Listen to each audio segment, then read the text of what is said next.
ഇന്ന് ഉച്ചയ്ക്ക് നേരത്തെ തന്നെ ചോറ് കഴിക്കാൻ വേണ്ടി വന്നിട്ടുണ്ട് കേട്ടോ. കാരണം എന്താണെന്ന് വെച്ചാൽ ഇന്ന് എനിക്ക് ഇഷ്ടപ്പെട്ടതൊക്കെ ഉണ്ട്. ഉമ്മാൻ്റെ അടുത്ത് 2 ദിവസമായി പറയണു ചക്ക കിട്ടുമെന്ന്. ഞങ്ങൾക്ക് പിന്നെ സ്വന്തമായിട്ട് പ്ലാവൊന്നും ഇല്ലാത്തതുകൊണ്ട് ചക്കയൊന്നും കിട്ടൂല. അപ്പോൾ ഞാൻ എൻ്റെ വീട്ടിലാണ് കേട്ടോ. അപ്പോൾ വീട്ടിൽ വിരുന്ന് വന്ന് അന്ന് തുടങ്ങിയതാണ് ഉമ്മാൻ്റെ അടുത്ത് ചക്കക്കൂട്ടാൻ വേണമെന്ന് പറയൽ. അങ്ങനെ ഇതാ നമ്മൾ ചക്കക്കൂട്ടാനൊക്കെ വെച്ചിട്ടുണ്ട് കേട്ടോ. പിന്നെ ഇവിടെ വന്നാൽ എനിക്കൊരു ഫേവറേറ്റ് ആയിട്ടുള്ളൊരു പ്ലേറ്റ് ഉണ്ട് കേട്ടോ. അതാണ് ഇപ്പോൾ ഞാൻ കാണിച്ചത്. അങ്ങനെ അതിൽ ചോറൊക്കെ എടുത്തിട്ടുണ്ട്. അതിൽ ചോറ് കഴിക്കുമ്പോഴാണ് വയറ് നിറഞ്ഞു തോന്നാൻ കേട്ടോ. അപ്പോൾ ഉമ്മ ചക്കക്കൂട്ടാൻ വെച്ചിട്ടുണ്ട്, തേങ്ങ കരച്ചിട്ടുള്ള ചക്കക്കൂട്ടാൻ കേട്ടോ. പിന്നെ അതിക്ക് കോംബോ ആയിട്ട് നല്ല അടിപൊളി ബീഫ് ഉണ്ട് കേട്ടോ. ബീഫ് കറിയാക്കി വെച്ചിട്ടുണ്ട്. കൂടുതൽ കറിയില്ല, എന്നാൽ കുറച്ച് ഞാൻ പറഞ്ഞിട്ടുണ്ടായിരുന്നു ചക്കയ്ക്ക് ഇങ്ങനെ കറി ഒഴിച്ച് കഴിക്കണം എന്ന് പറഞ്ഞുകൊണ്ട് അങ്ങനെ കറിയാക്കിയിട്ടുണ്ട് കേട്ടോ. അപ്പോൾ ചക്കക്കൂട്ടാനും ബീഫും ചോറ് എടുത്തിട്ടുണ്ട്. എനിക്ക് ചോറ് വേണം ചക്കക്കൂട്ടാൻ്റെ കൂടെ കഴിക്കാൻ.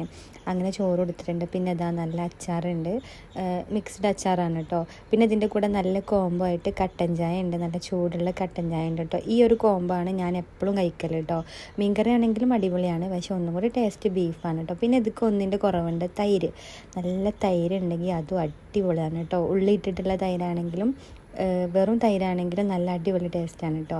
ഇതിങ്ങനെ ചക്കക്കൂട്ടാനും ബീഫ് കറിയും അച്ചാറും ഒക്കെ കൂടെ ഇങ്ങനെ കൂട്ടി കഴിക്കുമ്പോണ്ടല്ലോ അടിപൊളിയാണ് കേട്ടോ. അത് നമ്മളെ വീട്ടിൽ നിന്നും കൂടി ആകുമ്പോൾ പിന്നെ പറയും വേണ്ടല്ലോ. അപ്പോൾ ഈ ഒരു കോംബോ ട്രൈ ചെയ്തിട്ടില്ലെങ്കിൽ ഒന്ന് ട്രൈ ചെയ്ത് നോക്കോണ്ട് കേട്ടോ. നല്ല അടിപൊളിയാണ്. തൈരുണ്ടെങ്കിൽ അതും കൂടെ എടുത്തോണ്ട് കേട്ടോ. അത് നല്ല കോംബോ ആണ്. ഇവിടെ തൈരൊന്നുമില്ല, അപ്പോൾ തൈരുണ്ടായില്ല. പിന്നെ അതിൻ്റെ കൂടെ നല്ല കട്ടൻ ചായ. ഇപ്പോൾ ഇതിങ്ങനെ കാണുമ്പോൾ വായിൽ കപ്പലൊഴുകാണ് കേട്ടോ.